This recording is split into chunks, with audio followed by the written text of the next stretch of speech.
buenardo entonces para empezar. Bueno, muchas gracias por estar aquí con nosotros esta tarde de jueves. La verdad es que, bueno, pues estamos un poco en familia, pero también estamos en casa, ¿no? Masto siempre nos ha arropado, siempre ha acogido muy amablemente todas las presentaciones que desde Glifos Publicaciones hemos organizado. Con Víctor ya es la tercera de las presentaciones dentro de los libros de la saga del Sillón del Diablo. Y bueno, pues es de agradecer y más, bueno, pues en este año que es muy especial para nuestra editorial, porque cumplimos una década de trayectoria, 10 años que ininterrumpidamente pues nos han dado bastantes alegrías en lo que es el mundo editorial. Bueno, el género negro está de moda. No es que El crimen de Cantera sea exclusivamente una novela de género negro, pero sí que parte de ella se puede calificar como novela negra. Luego ya Víctor nos hablará de la novela.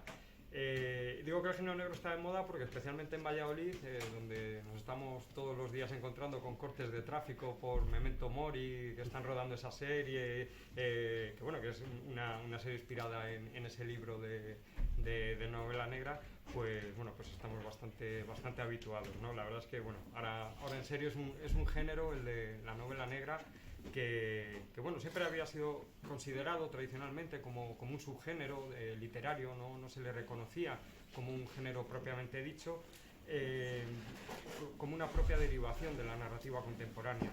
Sin embargo, ha tenido una evolución propia, una vida, ha sido un subgénero bastante fuerte y bueno, pues ha derivado hasta convertirse en un género propiamente dicho, en mayúsculas, novela negra, y que a su vez ha derivado en otros subgéneros pues de todo tipo, ¿no? La cozy crime, que es la novela policíaca de tipo más elegante, ¿no? Frente al thriller o a esas novelas de asesinatos, la crook story, que es la novela negra de gángsteres inspirada en la mafia y en esas bandas, sobre todo pues de Chicago, de Nueva York o incluso la mafia italiana, o el crimen blanco, que es esas novelas que son policíacas pero sí que nos llevan por, bueno, pues alejándose un poco de esos asesinatos y van buscando más pues el crimen, el golpe perfecto o grandes robos muy sonados.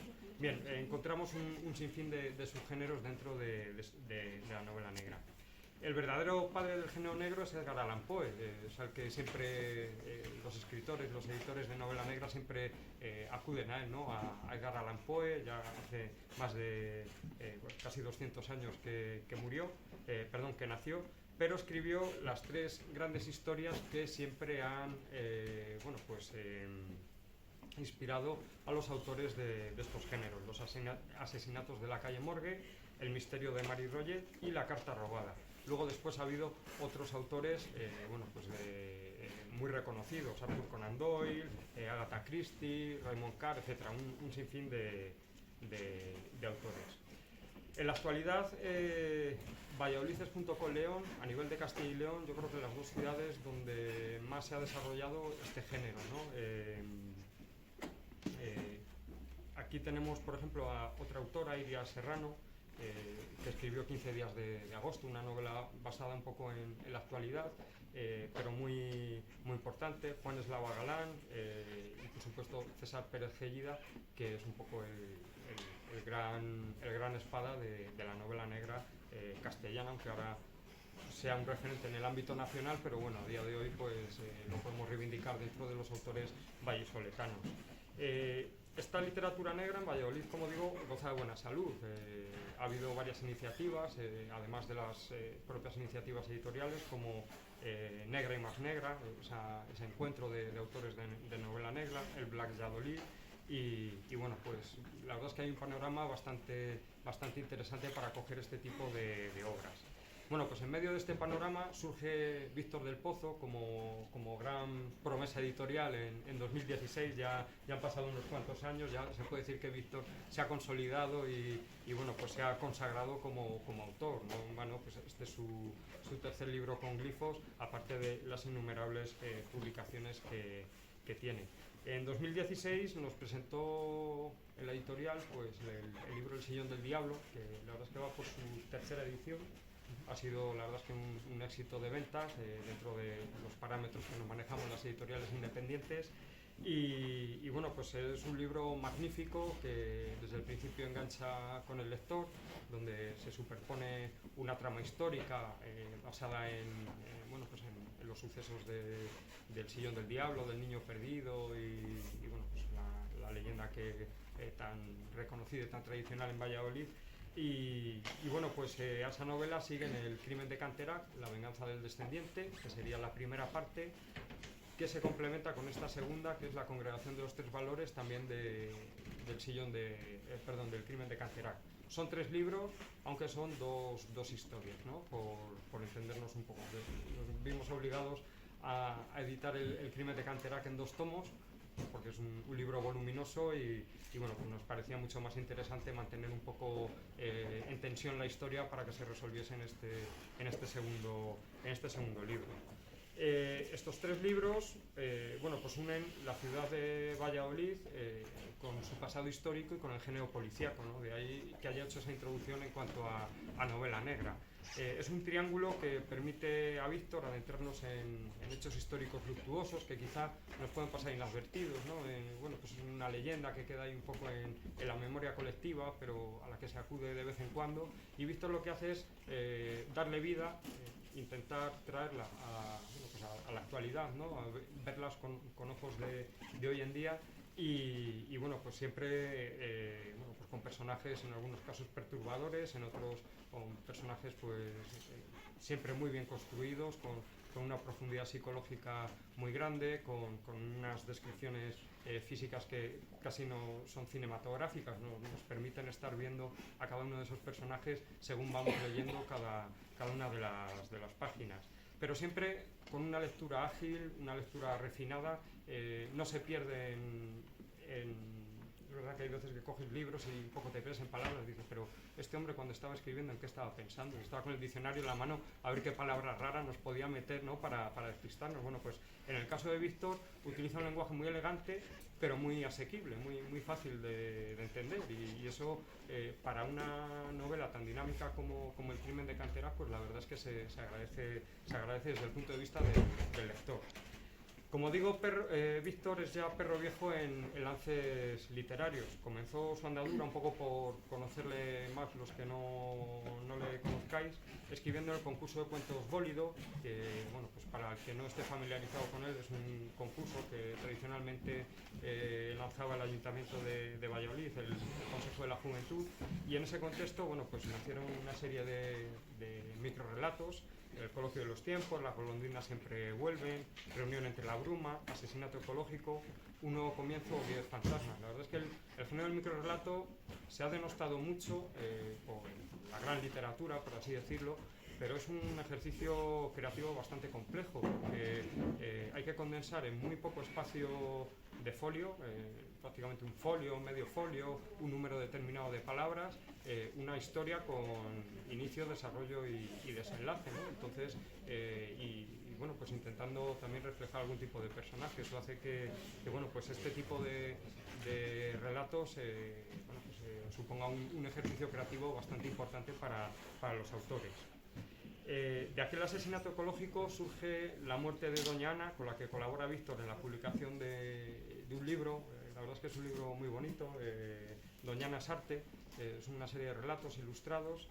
Y bueno, pues a todas estas publicaciones que ya tenía Víctor se suma la trilogía del Sillón del Diablo y del crimen de Canterac, que se completará el año que viene.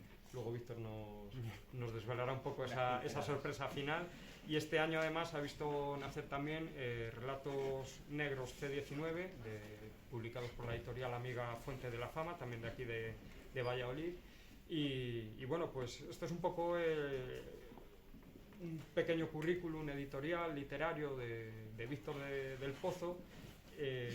Y bueno, pues hace buena un poco la frase acuñada por Agatha Christie para sus novelas, ¿no? Yo creo que se pueden aplicar también en las novelas de Víctor, que es que el tiempo es el mejor de los asesinos, ¿no?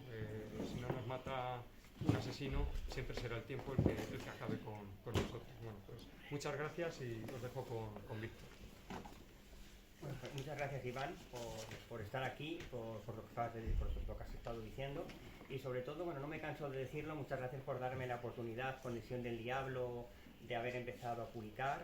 La verdad es que fue una apuesta importante para vosotros porque nunca habíais apostado por la novela, empezasteis ahí un nuevo sendero, un sendero desconocido para vosotros, y que bueno, me alegro que haya salido bien, que haya funcionado, y aparte, bueno, ya ahora Glifos tiene muchas novelas ya en su haber, novelas históricas, novelas increíbles, además porque son novelas bastante elegantes, con autores bastante selectos y muy bien elegidos.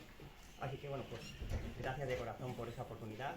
Y estamos aquí presentando El crimen de Canterac, la congregación de los tres valores, que es la segunda parte del crimen de Canterac, como bien ha dicho Iván.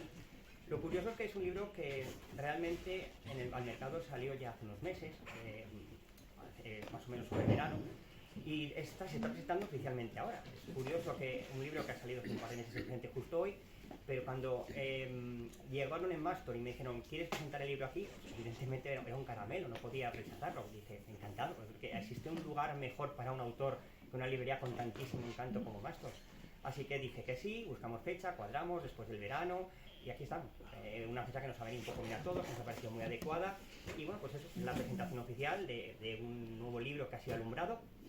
Escribir un libro es como tener un hijo casi, pero en un modo, lo digo por lo de alumbramiento, ¿no? En un modo más literario. Lo bueno que tiene el crimen de Canterac es que es dos cosas en uno. Es la segunda parte del crimen de Canterac, la venganza del descendiente, y al mismo tiempo es la segunda parte de El sillón del diablo. Casi parece que estoy citando a Groucho Marx con la frase contratante de la primera parte sea considerada como la frase contratante de la primera parte. Pues esto es igual, ¿no? El crimen de Canterac, la congregación de los valores, es la segunda parte de una segunda parte. Y eso lo voy a ir desglosando poco a poco. Primero, ¿por qué es la segunda parte de una segunda parte? Es la segunda parte del crimen de Canterac, la venganza del descendiente. Cuando yo terminé la historia, el crimen de Canterac, lo concebí como un todo, como una única novela. Iba a ser un único libro, pero me quedó bastante extenso. Creo que fui bastante ambicioso. Es una novela que tiene demasiadas tramas, es una novela que abarca demasiados aspectos, y a mí me parece que es una gran epopeya. No está mal que lo diga yo como autor, pero me marqué un reto muy ambicioso. Y a ver, suelo utilizar iba a decir el lectómetro. Suelo utilizar a mis lectores como nivel de cómo lo he conseguido, si a la gente le gusta, si no le gusta, si me llegan críticas positivas, si me llegan críticas negativas. Hasta ahora estoy bastante satisfecho. A la gente le está gustando mucho la novela en su conjunto, lo cual, bueno, me siento satisfecho, que creo que podemos decir que se ha conseguido el objetivo. Cuando escribí El crimen de Canterac entonces como una única novela, salió un libro de unas 900 páginas. Yo hablé con Iván, el editor, también está David, que forma también parte de Glifos, y me dijeron que les había encantado la historia, que les gustaba mucho, pero que era muy grande, que 900 páginas era una historia que no se podía publicar como tal, habría salido un libro pues bastante poco manejable. ¿Cómo tratamos esto? Valoramos muchas opciones, una de ellas evidentemente era cortar, hacer la historia más corta, pero meter tijera a un libro y a lo mejor pasar de 900 páginas a ¿cuánto? 500, habría sido cargarse medio libro. Tramas enteras no habrían tenido lugar, personajes enteros no habrían existido, lugares, escenarios no aparecerían. No me gustaba esa opción. Así que seguimos trabajando y valorando, y de pronto me di cuenta de algo que, sin querer, naturalmente sucedía en la historia. Y es que parecía que el crimen de Canterac sucede en dos actos. Hay una primera parte del crimen de Canterac en la que creemos, tanto en las dos historias, porque luego hablaré que, al igual que pasa con Lesión del Diablo, son dos historias entrelazadas. Y irónicamente pasa en las dos historias a la vez. Creemos que hay una serie de personajes que vamos detrás de ellos y que van a ser los asesinos y sospechamos, y de repente creemos que ha terminado ahí para que luego la historia se reabra. Entonces, a mitad de la historia sucedía eso, pero de manera natural, sin pensar en dividirlo. Hice el cálculo y dije, es que queda en todo el centro, y si corto por aquí, y quedaba perfecto. Era casi mágico, parecía que estaba diseñado adrede a propósito para cortar por ahí. Tuve que añadir algo, tuve que añadir un epílogo a la primera parte, un prólogo a la segunda, algún capítulo intermedio para dar coherencia, inventar una especie de final, es decir, la primera parte, la venganza del descendiente, tiene un cierre. El lector que quiera leer solo la primera parte puede decir, bueno, la historia acaba. Tiene lo que ahora esa palabra que está tan de moda, un cliffhanger, es decir, la historia queda un poco en tensión porque dices, vale, ha cerrado, pero a lo mejor no. Y queda un poco con la tensión porque luego con la segunda parte se reabre. Todo eso sí que tuve que hacerlo, y al hacer eso incluso la obra llegó a superar las 1000 páginas. Ahora mismo el crimen de Canterac en sus dos tomos supera las 1000 páginas de extensión, por lo que creo que puede ser una de las obras más largas jamás escritas sobre Valladolid. Digo creo porque seguro que hay alguna más larga, pero yo he estado buscando y hasta ahora no he encontrado ninguna. Pero seguro que existe alguna. Así que, bueno, eso es lo que he creado, una historia de tensión, una historia, novela negra, novela histórica, en la que en algún momento determinado incluso todos los habitantes de Valladolid estamos en peligro. Hay un momento en el que parece que cualquier persona que habite en esta ciudad va a morir. He intentado llevar la historia al límite, llevar a los personajes al extremo y luego intentar resolverlo de un modo lógico y coherente, que nadie en realidad se decepcione y diga, esto no cuadra, o como se suele decir mucho en un lenguaje muy coloquial, menuda fantasmada. He intentado no hacer eso, que el lector se quede satisfecho y diga, muy bien resuelto. Es lo que he intentado.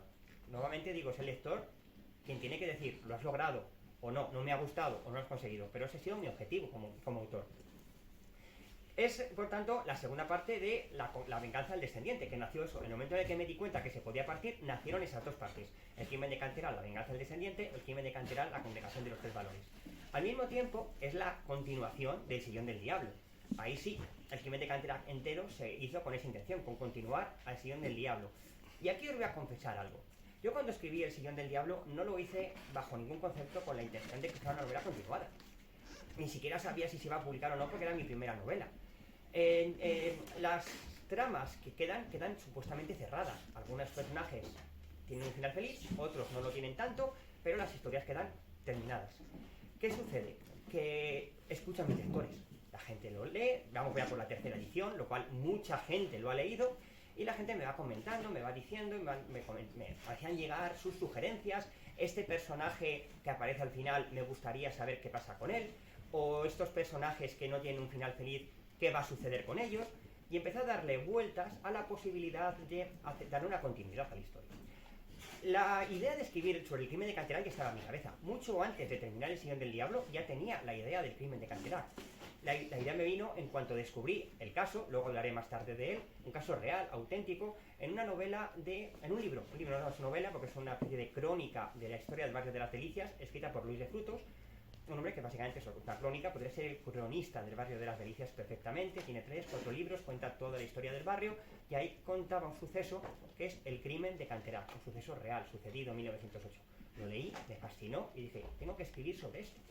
Además les presentaba un reto, porque a diferencia del sillón del diablo, que casi todo el mundo conoce la historia, podríamos hacer una encuesta y a lo mejor el 50% de la población de Valladolid, de un modo o de otro, ha escuchado hablar de la leyenda. El crimen de Canterán es muchísimo más desconocido. Entonces también conseguir hacer llegar a la gente esta historia era más complicado, pero me marqué el reto. Y estuve bastante satisfecho. Desempolvé los personajes del sillón del diablo y en la historia que ya tenía en mente sobre el crimen de Canterán, puse a andar a los personajes de la anterior historia. En este sentido, debo de decir que pasan algunas cosas curiosas. Por ejemplo, Antonio Navarro, el inspector del sillón del diablo, que además en esta primera parte se presentaba como antagonista, se convierte por derecho propio en protagonista. Es un personaje que tiene tanta fuerza de carácter que aunque le pensé como un personaje casi hasta odioso, acabas cogiéndole cariño. Y al final acaba siendo el protagonista del crimen de Canterán y del próximo libro, que ya es el que finaliza la saga, y luego pues eso, daré algunas pinceladas como bien adelantado Iván. También debo de decir que no es todo bonito. En esta novela, sobre todo en esta segunda parte, en la congregación de los tres valores, vamos a sufrir la baja de un personaje importante de la saga. De este universo que sin querer he creado, de esta serie de personajes que van correlacionando, que tienen un pasado, que interactúan, que resuelven casos, pues hay un personaje bastante importante que no va a llegar al final de la congregación de los tres valores y hasta ahí puedo leer. De cara a la historia, sigo un poco la tendencia que a mí me gusta y que estoy intentando convertir en un estilo propio, y es el entrelazar dos historias diferentes en dos épocas distintas. Además así auno mi pasión por la historia, soy muy grandísimo amante de la historia, con la novela negra, que es básicamente lo que se me da bien escribir, lo que me gusta, lo que disfruto y lo que veo que además mi público demanda y pide. De hecho mi público o mis lectores me piden más novela negra que novela histórica, y yo intento entrelazar ambas cosas, ¿no? Darles una pinceladita de novela histórica dentro de una novela negra. Así que lo que sigo es la misma trama. Por un lado introduzco a un asesino en el presente, en las calles del Valladolid contemporáneo, un asesino que como si fuera una snatch movie, cuidado, no he dicho snatch, he dicho snatch movie. Snatch movie son una serie de películas americanas, seguro que hemos visto todos alguna, Halloween, Viernes 13 o más recientemente Scream. Son estas, snap significa puñalada en inglés, y son estas películas en las que el asesino suele ser para más a lo mejor adolescentes, van con un cuchillo en la mano, cometiendo crímenes. Ahora por Halloween han estrenado la última de Halloween, de hecho creo que se llama Halloween Final o algo así. Se estrena casi todos los años por Halloween, acaban estando alguna de este estilo. Pues como si fuera una película de este estilo, el personaje va enmascarado como un médico de la peste, cuchillo en mano, cometiendo crímenes y asesinatos por Valladolid. Y además, en cada asesinato aparecen 3 misteriosas letras y una serie de números. Hay que intentar ponernos en la piel de los policías, de los detectives, de los personajes, averiguar qué está pasando, quién está cometiendo los crímenes, por qué asesinan, y qué son esas letras, quién se esconde debajo de la máscara, que en este caso es bastante misterioso, porque en El Sillón del Diablo sabíamos que al asesino le movía a alguien, pero por lo menos sabíamos quién era el asesino. Nos preguntábamos, vale, ¿quién está dando órdenes el asesino? ¿Quién es el que maneja los hilos? Pero por lo menos el asesino sabíamos que era un personaje llamado Samuel. Aquí sabemos que hay alguien enmascarado, que es un personaje de los que están en el tablero. Si al final descubres que el personaje se llama Alberto y que no ha salido en ningún momento del libro, nos llevaríamos una decepción. Es un personaje que está ahí desde el principio, desde el primer capítulo casi de La venganza del descendiente, está el asesino ahí. Pero tenemos que descubrir quién es. Y tenemos que descubrir sus motivaciones y un largo etcétera. Y luego además tenemos que descubrir qué sucede con el alcalde, porque al alcalde en el libro también le secuestran. Por eso dije al principio que hay muchas tramas. Tenemos el asesino, tenemos los crímenes, tenemos el alcalde secuestrado, qué sucede con él, y al final todo se va entretejiendo. Y todo se va entretejiendo con la parte de 1908. La parte de 1908 tiene que ver con un asesinato real, como ya he comentado, el asesinato de Primo Cea. Primo Cea era un jornalero, un obrero de un castillo que había en Valladolid, en Las Delicias, el castillo de Canterac. Ese castillo existió realmente. Ese castillo no era un castillo medieval, era una mansión construida a finales del siglo XIX, del siglo XIX, perdón, a finales del siglo XIX, y que a día de hoy está demolida. Durante la guerra civil quedó destruida y se demolió. Pues en ese castillo que había apareció un jornalero muerto, asesinado, a puñaladas, más de 30 puñaladas, y que la policía, en cuanto le vio, intentó tapar el caso a toda costa diciendo que el hombre se había suicidado y que ahí no había pasado nada. Claro, periodistas del norte de Castilla, familiares, se llevaron las manos a la cabeza y decían, vamos a ver, ¿cómo se va a haber suicidado este hombre con más de 30 puñaladas? Se ha ensañado consigo mismo. No tiene sentido. Obviamente estaban intentando tapar algo. Por los juzgados pasaron muchísimas personas, desde los nobles dueños del castillo, los condes de la Oliva, hasta los empleados, los jornaleros, vecinos de la zona, del naciente barrio de Las Delicias, y al final se hicieron un montón de versiones que apuntaban desde una simple riña entre empleados hasta algo mucho más retorcido que implicaba la propia nobleza, que hablaba de armas carlistas y que planteaba una historia bastante retorcida. Yo como autor de todas ellas, aunque se cerró el caso de la manera más suave, por así decirlo, es decir, una simple riña entre empleados, yo me he quedado con la parte que más me interesa para novelizar, porque no es un documento histórico, es una novela, es pura ficción. Para novelizar me he quedado con la parte que a mí me parece más interesante, que es la versión más dura de la historia, podríamos decir. Y la he endurecido más. Por ejemplo, lo que da título a este libro, La Congregación de los Tres Valores, no existe. Jamás ha existido ninguna congregación llamada así. Pero me la he inventado para poder crear esta historia. Y tiene bastante juego y desde luego tiene mucho sentido. Por lo menos para mí, dentro de la obra tiene mucho sentido y muchísimo protagonismo, tanto que da título a uno de los libros. Luego mezclamos realidad con ficción, con novela, el pasado con el presente. La novela nos va llevando al pasado, a 1908, a un Valladolid diferente, a un Valladolid que no es el Valladolid actual, es otro Valladolid, otra ciudad. Valladolid siempre va a ser una protagonista más de mis novelas, siempre, tanto la actual como la del pasado. En El crimen de Canterac descubrimos el Valladolid de la corte, en El Sillón del Diablo, perdón, en El Sillón del Diablo descubrimos el Valladolid de la corte, aquí descubrimos el Valladolid del ferrocarril. Es un Valladolid que despierta. Cuando Felipe II se lleva a la capital, traslada a la capital a Madrid, Valladolid queda condenada al ostracismo histórico, desaparece del mapa básicamente, casi no evoluciona. De repente llega el ferrocarril, la ciudad emerge, se crean barrios nuevos, llegan muchísimos obreros a la ciudad, económicamente empezamos a despertar y Valladolid empieza a convertirse en lo que es hoy en día. Y estamos en ese proceso, en ese despertar. Es una ciudad en blanco y negro. Es una ciudad con barrios nacientes como el de Las Delicias, es una ciudad pues, con el ferrocarril que acaba de llegar, locomotoras de vapor, tranvías tirados por tracción animal, no eléctricos todavía.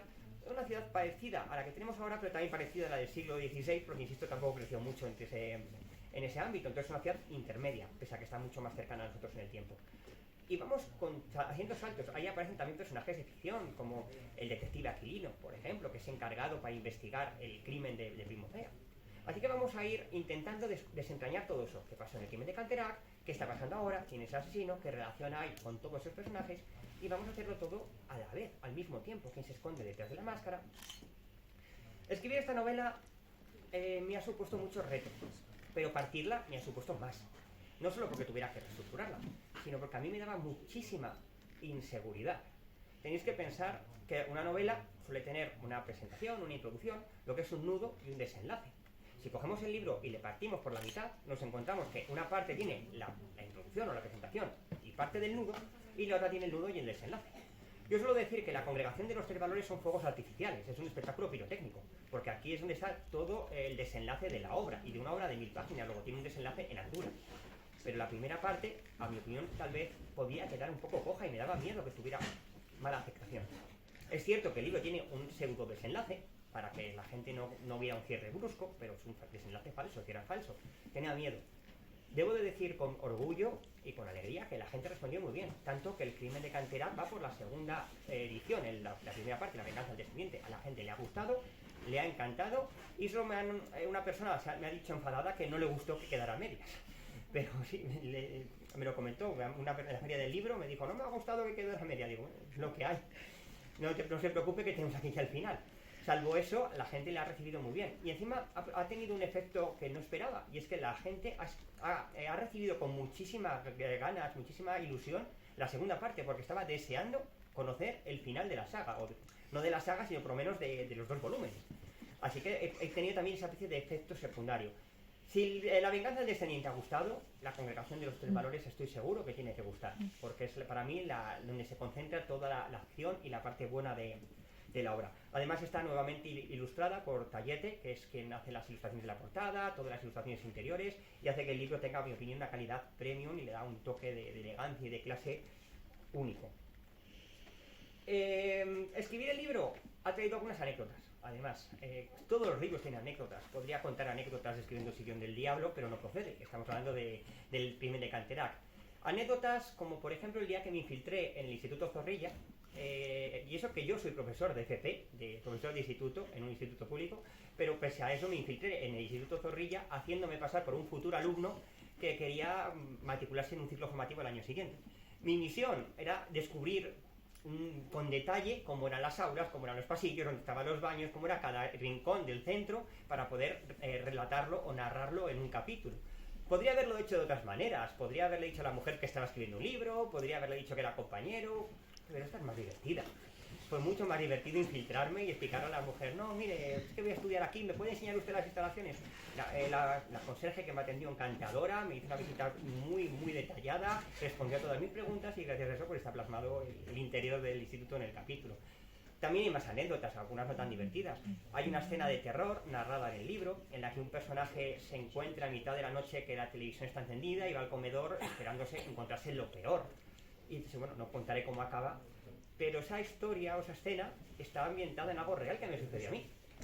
Nos pongamos en situación, un día, 5 de la mañana, estoy dormido y me despierta, y además es que era música flamenca, cantando, quiero morirme, quiero morirme, quiero morirme. Imaginaos que despertáis eso, lo primero que piensas es que pesado el vecino a ver si apaga la televisión, pero luego te das cuenta que no es el vecino, que es tu casa. Entonces abres la puerta, aún amanecido, todo completamente a oscuras, tú con los ojos pegados con las legañas aún, y lo único que ves es deslumbrar de la televisión al fondo. Dices, aquí muero, ha entrado alguien en casa, también luego lo piensas y dices que para entrar alguien en casa se va a sentar a ver la televisión en el sofá. Hombre, pues a lo mejor se le ha roto la televisión o algo. No tiene mucho sentido, pero en ese momento piensas, aquí muero, hay alguien allí y me va a matar. Obviamente la televisión se había dado sola, cosas de la tecnología, cosas que pasan, o si había alguien, desde luego se fue muy rápido porque no encontré a nadie. Así que me volví a la cama y ya está. Pero todo ese miedo o esa sensación de incertidumbre que pasé hasta que llegué al salón, lo plasmé en esa escena que aparece en el libro. Hay más anécdotas. En el penicilino aparece un recuerdo de uno de los personajes del libro, en el pasado, de cuando él era niño, en los años 50. Ese recuerdo es real, es una historia que le he oído contar alguna vez a mi padre y también decidí plasmarla en el libro, que me parece una anécdota simpática. Y ahora que hablo del penicilino, creo que mis libros, la saga El Sien del Diablo, tiene una especie de maldición, porque bar que meto en mis novelas, bar que cierra. Menos El Niño Perdido, por fortuna, que sale gracias al Sillón del Diablo, pero tampoco es que aparezca demasiado, a lo mejor se ha salvado por eso. En El Sillón del Diablo aparece el Café España, mitiquísimo bar, de hecho empezó siendo el Café de los Italianos, una de las primeras cafeterías de Valladolid.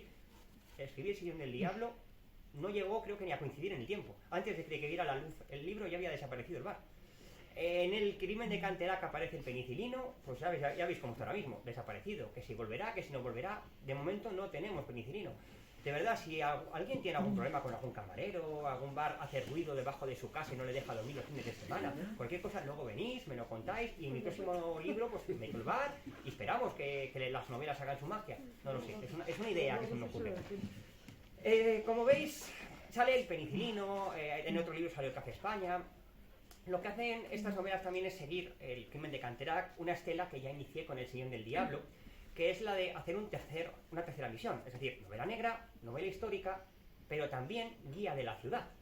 Porque me gusta hacer un poco de embajador de Valladolid. He llevado estas novelas a la Feria del Libro de Madrid, he estado en la Semana Negra de Gijón, hemos estado en la Feria del Libro de Salamanca, corrígeme si me he olvidado algo, Zamora. Bueno, hemos intentado llevar el libro a Palencia, a San Marsilla de las Mulas, que es en León, y va llevando un pedacito a Santander, he estado hace poco en el Paseo de la Magdalena. Llevas un pedacito de tu historia, un pedacito de la cultura de Valladolid, nuestras calles, a otras ciudades y te sientes embajador. Haces que gente de otros lugares disfruten aprendiendo cómo es Valladolid y tengan ganas de venir a Valladolid y conocer la ciudad. Y al mismo tiempo, quien es de Valladolid va a aprender cosas nuevas, va a descubrir cosas nuevas y va a ver cómo la trama se localiza en lugares por donde pasa diariamente, lugares que conoce bien. Si en El Sillón del Diablo aparecían muchos decorados conocidos, en El Crimen de Canterac, repito, la Plaza del Viejo Coso, por ejemplo, en la Playa de las Moreras, la Cúpula del Milenio, que además aparece en la portada de la novela. Luego mantengo también esa tradición iniciada con El Sillón del Diablo de hacer, pues eso, yo lo llamo ser un poco de guía de la ciudad, ir ambientando las escenas, la historia en la ciudad. Aparece el Campo Grande, la Plaza Zorrilla, las francesas, un montón de escenarios que también nos ayudan a ubicar y a controlar todos los crímenes, todos los escenarios, todos los personajes en lugares por donde transitamos diariamente. Y bueno, no tengo más que deciros, animaros a leer estas novelas si aún no las habéis leído, deciros que si queréis empezar leyendo, que es una pregunta que a veces me hacen, ¿por dónde empiezo? Yo creo que lo mejor es empezar por el principio, nunca aconsejaría a nadie empezar por el final. En ese sentido, El Crimen de Canterac, como bien os dije, la había concebido originalmente como una novela independiente, pero al final la convertí en novela atada al Sillón del Diablo, porque es una segunda parte. ¿Qué significa eso? Que aunque he intentado que se pueda leer de forma independiente, y sé que muchísima gente la ha leído de forma independiente, se perciben mucho más detalles, se captan pequeños gradientes que no se verían si leyéramos solo El Crimen de Canterac. Luego lo más aconsejable tal vez sea empezar por El Sillón del Diablo y luego El Crimen de Canterac, aunque insisto, se pueden leer de forma completamente distinta, independiente. Podríais leer El Crimen de Canterac si queréis. Eso sí, El Crimen de Canterac hay que empezarlo por el orden adecuado. Primero la venganza del descendiente y luego la congregación de los tres valores. Eso desde luego. Ahora mismo os voy a dar dos oportunidades. La primera, la de preguntarme todo lo que queráis. Si tenéis algún tipo de duda, os ha quedado alguna cosa mal aclarada, os he creado alguna incertidumbre, cualquier cosa, me la podéis preguntar y yo la responderé encantada. Y la segunda, os voy a dar la oportunidad de llevaros un libro firmado, que también está muy bien y hace mucha ilusión. Así que bueno, pues muchas gracias y bueno, pues espero que os haya gustado la presentación.